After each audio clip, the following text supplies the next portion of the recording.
What's going on, guys? Brian over here again, and today we're working with a car that is back in a form that it existed in a long time ago. Today we're talking about the Toyota Camry all-wheel drive. This one right here, this black beauty, is a 2022. Now for the Camry all-wheel drive, it's going to look like every other Camry. They're giving you the alloy wheels at the base level, which is the first thing I personally noticed.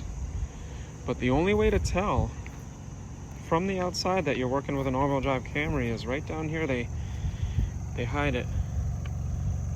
That's what you're looking for. A couple fun facts about this car.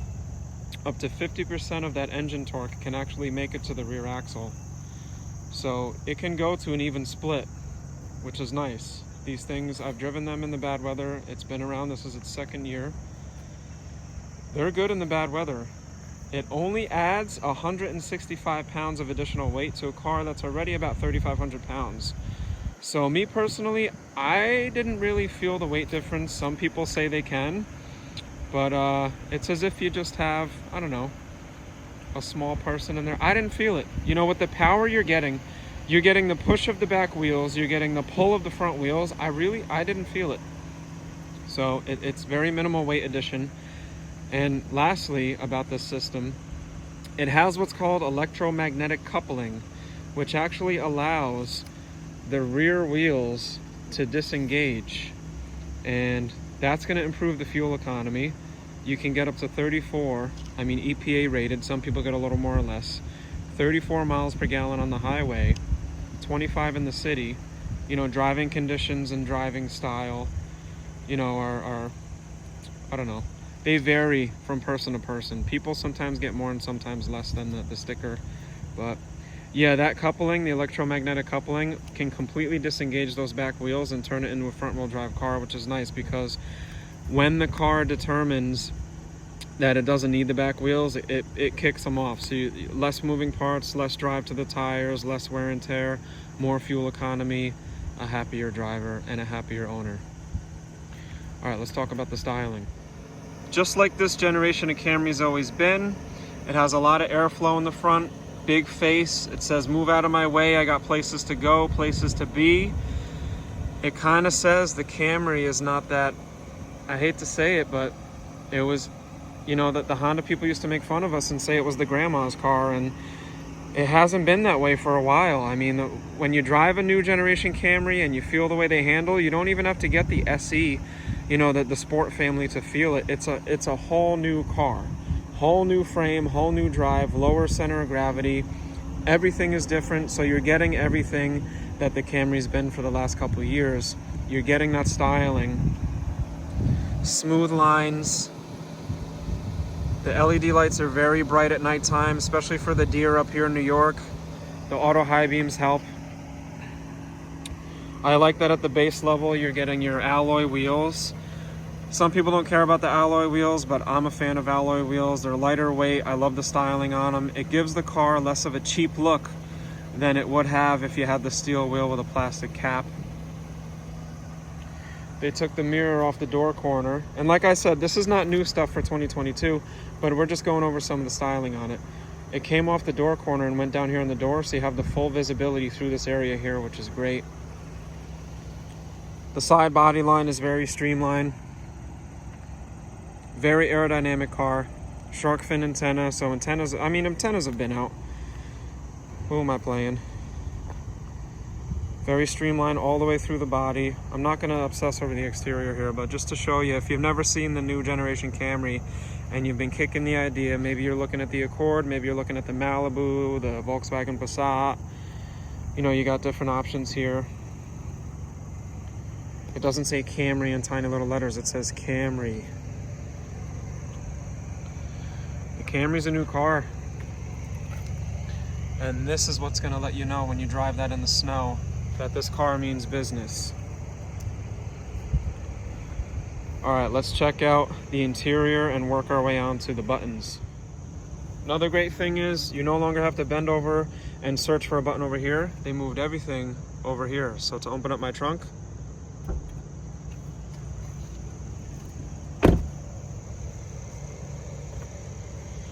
It comes up automatically, and then it has a dampening system. Let me mimic that real quick so that it doesn't slam.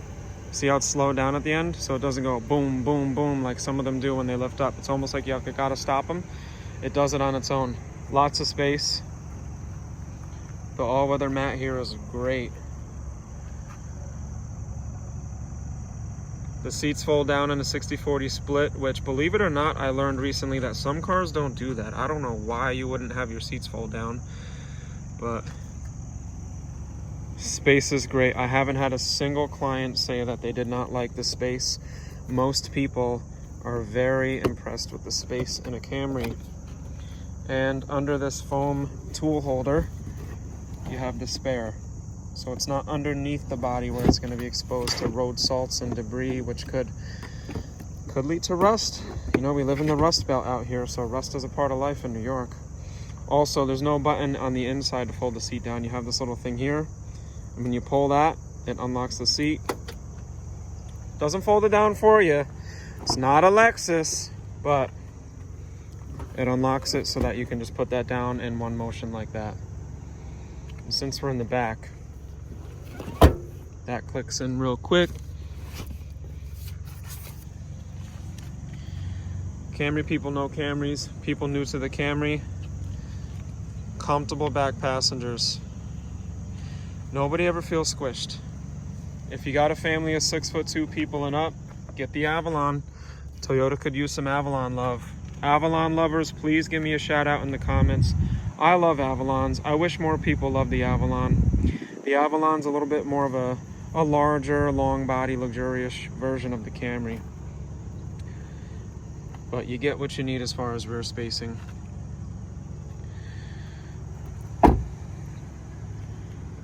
To the passenger side, one thing that did change for the worse, in my opinion, though I'm no car expert, is the glove box. It got smaller. Now, I don't know how much of a hoarder your average Camry driver is, and I haven't seen many Camrys packed with junk, but it's okay. It's all right. Easy access to the cabin filter in case you got those allergies, but I don't know. I'm a truck guy. I like big glove boxes. But the benefit is, look at the design of the dash. You know, things come down. Everything is water falling down to the driver, and it moves all of your energy to the driver. It's very driver focused, and I like the design. I'm not an artiste, but I like that driver focused design. It reminds me of my 1980s BMW that I loved and adored until I learned about German engineering reliability. And it also reminds me of the interior of the Mark IV Supra, which is another great car. Very driver focused. The reason they did this is because this is more of a driver's car. You have to drive one of these, and you get the all-wheel drive. To the driver's side.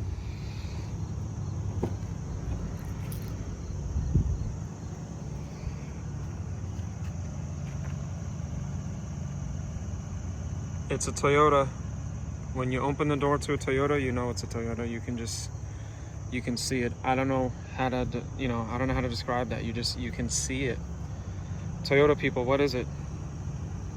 Is it the simplicity? I don't know. All right, let's move on to features.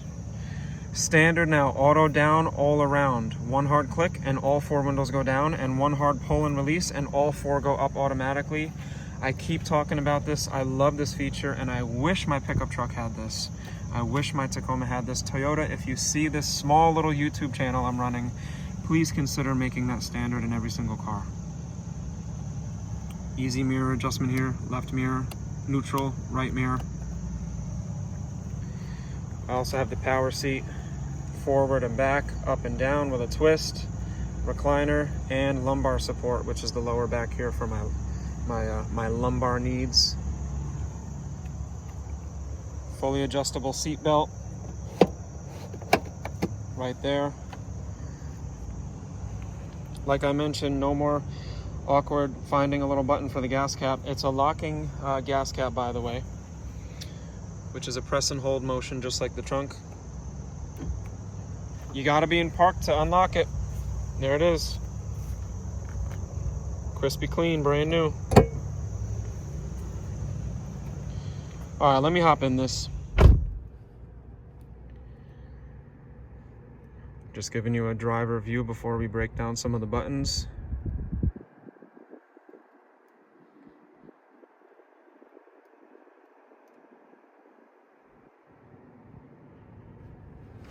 If you're new to the Camry or you have an older Camry, this is going to be the first thing that you notice. I'll make a bet because that's the first thing most of my Camry people notice. If you're sitting in the right position, see how the camera's low and it sticks up, but if you're seated in the right position, it will line up just with the dash line, or it'll even be below. So if your tablet, pro safety tip, if your tablet's sticking up like this, you're way too low. So no, it doesn't fold down or anything, but you can turn it off. I'm just gonna start off with that. This is a non-traditional video because Brian's interior videos usually go left to right. Menu, display, screen off. Ready? Menu, display, screen off. Repeat that 3 times, Toyota owners, and you'll be able to turn off the screen in any newish Toyota. That's a new vocabulary word, newish. Menu, display, screen off, and you will be very happy at nighttime if that distracts you. You can even turn the brightness down as well. Anyway, left to right, I have the button for the auto high beams here. So if my headlights are in auto, I can use the automatic high beams by simply pushing the stalk forward. I'll get the auto high beams that know when to go on and off. Here's my track control. This is press and hold for the trunk and the gas cap, which is locking that I showed you. Here's a little storage for my knickknacks, and I have the hood release right over here. That's the only pull lever there, makes it super simple. No push brake and no hand brake, by the way. We'll get into that later on. Boop, right there, I'll show you. No, you don't have to push it. There's no little stalk for the odometer here, by the way. There's actually a little guy hiding with his friends here. So when I push that, you'll see on the bottom of the MID, 4.2, clear it, press again, press and hold to clear, press again, back onto odometer. It's got 4 whopping miles. This will change the brightness to the gauges. That's a little speedometer symbol with a light bulb. So if I push it on the right side, it goes brighter. If I push it on the left side, it goes dimmer. For the headlights, I have off, automatic, parking, and on. I'm gonna go back to auto so the client can use the automatic high beams. Fun feature, if I give it a light tap, watch what the turn signal does. And I can do the left and release. Great for the highway, or of course you got your dedicated, but a little with the finger. Boom. Very convenient. On the side of the steering wheel, if I pull this down, I can actually telescope and I can go up and down. Now I'm gonna hold this up with my knee because I'm multitasking, and I can push that up. Don't do this while driving. Onto the steering wheel. These arrows go side to side and up and down for the MID. MID stands for multi-information display. That's the head unit. One way to remember it, important stuff about driving, fun stuff like phone calls and music. So operating the MID.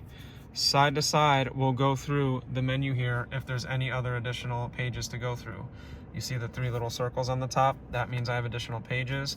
I'm in the little leaf menu here for economy. If I go down, I have all my different menus here, which I'll break down in another video. But the gear symbol is pretty much standard for settings on most electronics. This is where I can change settings to a lot of different systems. You have to press and hold the OK button to change. So let's do an example. Say I wanted to change the way my lane departure alert works. I'd press and hold, and look at all the stuff I can change. I can change the sensitivity. I can turn on the lane center or turn it off. Sway warning for when I'm sleepy, and sway sensitivity. So if you fall asleep quick, you want to make sure that's a high sensitivity. Don't fall asleep while driving. Most people like to put it right to this one. They like a big digital view of their speed. So that's the 3rd page over in your little leaf page. The MID was designed to be simple, easy to read, and give you lots of information while you're flying on your flight. You have your time, total miles, what gear you're in. So notice when I put it into drive, I don't necessarily have to look down because right here it tells me. See that? Now I'll go up 2 to reverse. There's neutral if it's an accident, and back to park. So once I get the feel for this guy, it tells me right in the bottom. I don't have to look. Toyota's whole idea, moving stuff up and putting a lot of information here is keep the eyes away from here where my phone is and where my shifter is. I can see everything here, which means I'm more likely to notice stuff up here while I'm driving. Big safety thing. I also have the outside temperature down below, which I really like. You have your engine temperature over here, your RPMs, speed, and fuel. Fun fact, there's a little arrow on the side so you never forget what side your gas cap is on. Notice how easy it is to read, very legible. I appreciate stuff like this. This is not a review, but a lot of people think the same as me. They like very legible speedometers. I'm not a fan of the big tablet thing that some of the cars are doing, though it's cool on the Corolla XSE, I won't lie. But this is super legible, and knowing, you know, for 5 years, the people that drive and own Camrys, this is what they want. They want something easy to read, and that's how I am. That's why I got a diver's watch. See how fast you can tell the time? Instantaneous, no guesswork. Same exact thing with the Camry. All right, back onto the steering wheel. So that's the select and back button for working the MID, which is multi-information display. When I'm connected to Bluetooth, I can answer and hang up calls with one button now. It used to be two, now it's one. Pick up, hang up, or if I'm not on a call, I can press this and it'll go to the phone menu, which will be on the phone and music screen, which is less important while driving. I can change the volume to the phone call or music here, and I can even make voice commands. So I can tell the car to tune to a station, call a certain person. If you're calling a certain person, pro tip, just make sure you say their name exactly how it is spelled in your phone. So you may be changing people's names to make it easier to call them, or less embarrassing. Moving on, cruise controls here. Used to be a stalk over here like on my Tacoma. Now it's over here. Everything is easy to read. They didn't put any buttons in the back.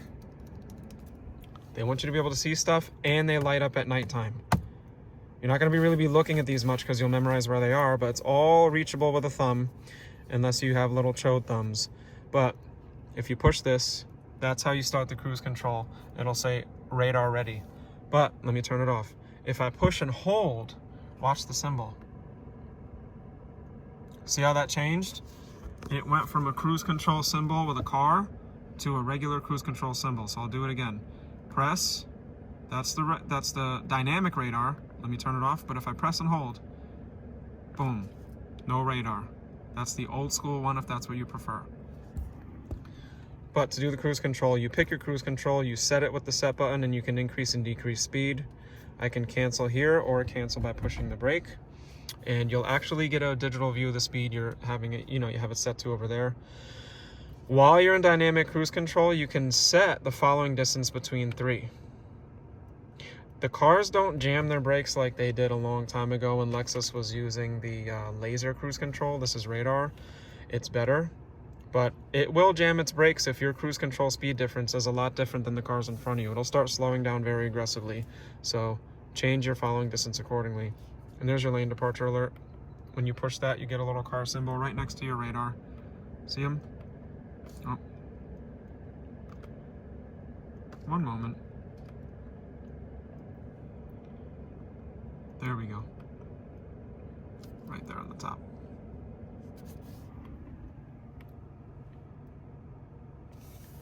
All right, moving on. Mode. Sorry for the pause. Mode, that's going to go through the music modes.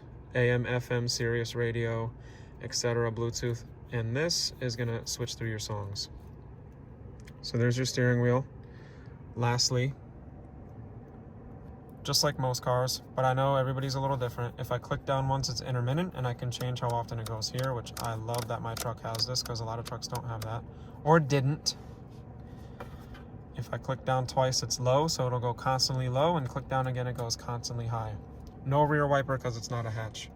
And that little symbol there is just a picture of your windshield with some washer fluid squirting, so if you pull this towards you, it'll wash the windshield, which I'm not going to do because this car has a nice, clean, dry windshield. All right, going up top. Sunglass case is a little closer to you with a soft backing, so you can put lenses in and grab it just by the little the handles. I have buttons for the lights. If you watch my videos, you know my opinion about these, but that's what you get. I don't know if these light up or not. They look like they do.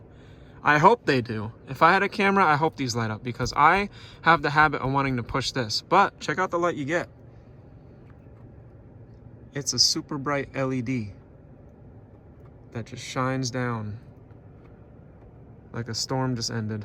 You got all the light coming down on your lap while you're eating food and reading novels about all the adventures you've been through and writing in your diary while you travel the world in your Camry all-wheel drive.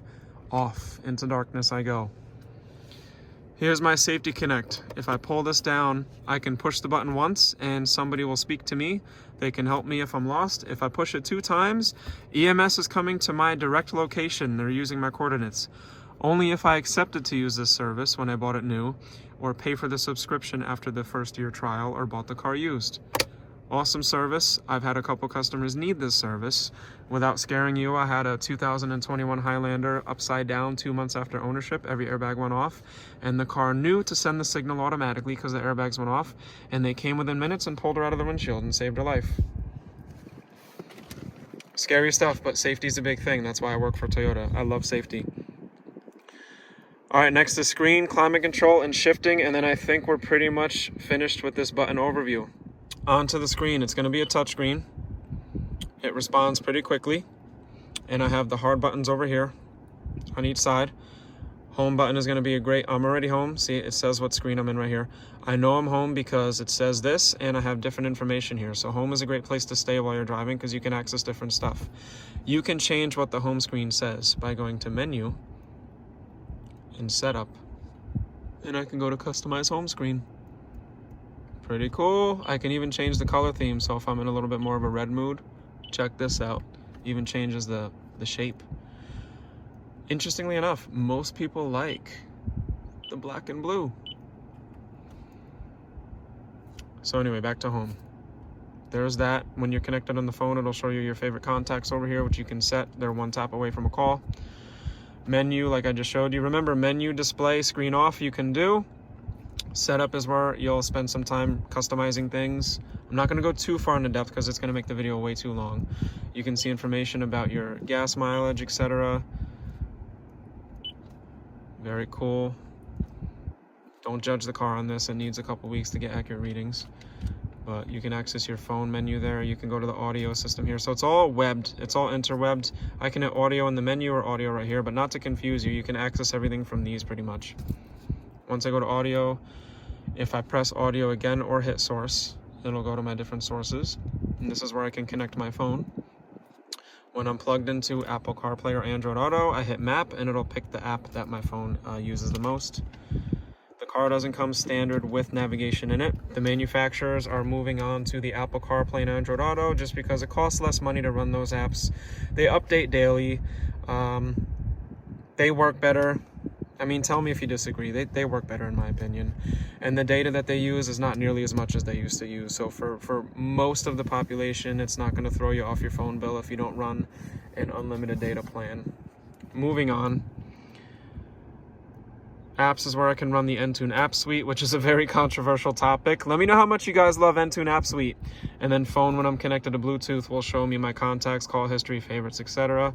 And then this goes through my tracks when I'm listening to music. But like I said, you'll remember what screen you're in. You'll never get lost because it says right there.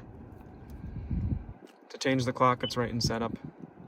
Clock, first one, easy. Push power and volume. Of course, remember I have the volume over here on the steering wheel. Then I have the tune and scroll for the tracks. Hazards are easy to get to. Because when you're on the highway and traffic is slowing down aggressively, people love to do 80 miles an hour and then slam their brakes and almost hit you when you're slowing down to 40. So you can let them know ahead of time, which says, don't hit my Camry all-wheel drive. Don't hit it. Back off, crazy. Front defrost is right here and easy to get to. Boom. Rear defrost is right here. Boom. I know it's not a review, I would have liked 2 little small square buttons next to each other so I can just go ba-boom. Because you're likely to use these together, aren't you? I mean, think about it. If this one's fogged up, don't you think that one would be fogged up? I could be wrong, but at least they look alike and they're in a similar spot symmetrically. You have a 2-zone climate on the Camry LE all-wheel drive, so when I'm synced, I can control the whole car like this. But the passenger can change. Now when I'm driving alone, I don't have to try to match it like this. What I can do is just hit sync, and it syncs it to me, the most important person in the car, the pilot. Notice how the dials are next to their symbol on the screen, which I like. Everything is easy on a Toyota. The fan speed is right here, which is right next to the symbol on the screen. The air direction is right next to the symbol on the screen. AC and recirculate are next to each other because those get used together in the hot weather. Simple. And they didn't make you go to the screen to operate your climate control and wait for it to go slow because it's freezing outside and then you're not sure what you're doing when you're in reverse, but it's blowing hot air on you. No. They give you a simple climate. I hope it's simple for you guys. I think it's very simple.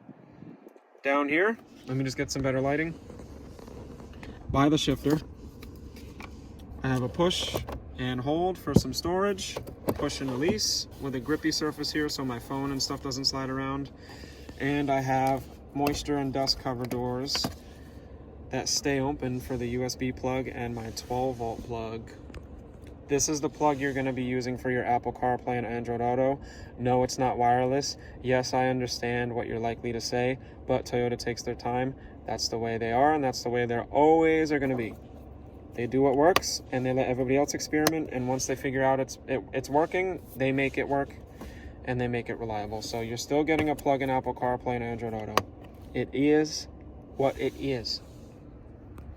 Shifting is a streamline now, so it's not the weird Toyota 7 that some of the cars have. It's just overhand grip down, overhand grip up. You see this little guy here? That's what I mentioned in the beginning. That's your parking brake. You don't have to push this. They give you a little finger space to pull it if you want to because the technicians disengage this when they service it to work on the brakes. But look what the light does when I put it in drive. It released. Now look what it does when I put it into park. It re-engages. And I don't have to look down here to see because over by the tachometer, it says the same exact thing. So when I put it into drive, which I know I'm in drive here, parking brake releases. But when I put it into park, you'll see the parking brake engage. Ready? And I get to keep my eyes up so I can see what's around me, see where I'm going, see what's going on. When I'm in drive, if I put it over, I go into shift mode. So I can go up gears or down gears. So check this out. On the bottom here, I'm going to shift it over to the left. That's shifting 4, 5, 6, 7, 8, 7, 6, 5, 4, 3, 2, 1. So I can control the gears. Why would I want to use this? 2 reasons. If you want more positive feelings, like the Toyota Tacoma book says for ECT mode, which basically means having more fun. Weird Japanese translation, I know. Or say it's snowing really bad and you have to go up a hill and you're confident in the all-wheel drive, but you want to maximize that all-wheel drive control and you want to really stabilize the RPMs and keep them in a set point. In that scenario, I'd hit the hill at second gear, keep it at like 25, 30 miles an hour, and I'd just keep those RPMs parked right where they are, keep that throttle right where it is, and this thing will just tank its way up the hill in the snow, and all the front-wheel drives will just be stuck spinning wheels for all of eternity while you go home and relax and have your coffee or tea, whatever you like. Back to park.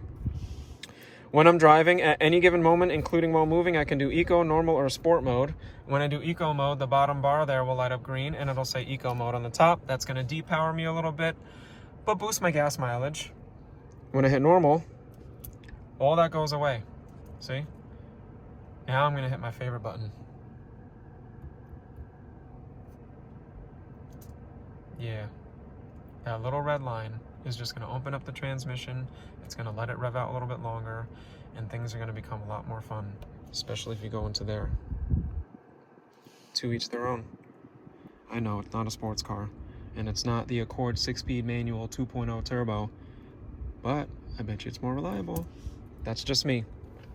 That's just me. This button's really cool. This is the park hold. You have to be buckled in to use it. When I push this button, I'm gonna get a little symbol here that says hold. That's supposed to be like little brake pads or brake shoes. Now I'm gonna go into drive and you're gonna see it say hold and gold. When it says hold and gold, I can officially be in drive, but take my foot off and the car stays still. Great for the drive-through, or just great for traffic. Now ready? Check this out. I can go forward a little bit and the gold disappears. And once I come to a stop, you'll see that gold. Ready? See that? And then I take my foot off the brake. And I'm chilling. I know that was dramatic. And I'm hanging. That's how you properly use it. Just don't forget, when you're actually parked, put it in the park before you shut the car off. Standard cup holders. I like that they did this entryway here, because then I can just... See? That's what it looks like to be a phone going long ways in the holder. Done. You can put your long stuff there, long wallet, long phone. Lastly, I have a little switch here. This is, I mean, I know it's not a review, like I said, it's an overview, but this is the only thing that's a little awkward. I think a sliding motion would have been great, but the way this opens with this little button, it makes me lift my arm up completely, flexing my shoulder muscle to then put my arm down to get inside, but it is what it is. Nice carpet down there, freshly vacuumed, and you have a very controversial, in my opinion, brother-sister thing going on here. Let me know what you think of that. USB and USB-C. Like I said in the Tacoma review, am I the only person that takes the Apple plug that's in this form, USB-C, and chucks it in the closet? Not the garbage, because I don't like to be wasteful, but I chuck it in the closet, and I order an even longer aftermarket USB, and I use that. I don't know. I could be, you know, I could be a weirdo, I could be crazy, but what is that? Apple, you're not going to change the industry. Or are you? Soon to be found out. And lastly, a lot of people talk about keys. You get a turnkey with this. Not a key fob. Gotta buy a higher trim to do that. But, got my lightsaber. Without the brake, I can, starts right up. And look at that introduction. An introduction for the conclusion. That's how you know you're on my channel. All right, let's sum it up. So that's the 2022 Camry all-wheel drive. Like I said, you're not going to be able to really tell by looking at it that it's an all-wheel drive.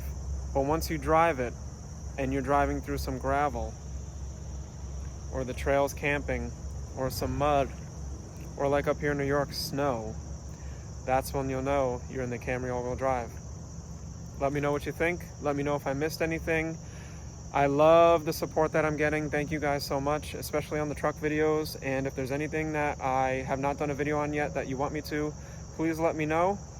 I'll answer your questions in the comments below. See you in the next video. Peace.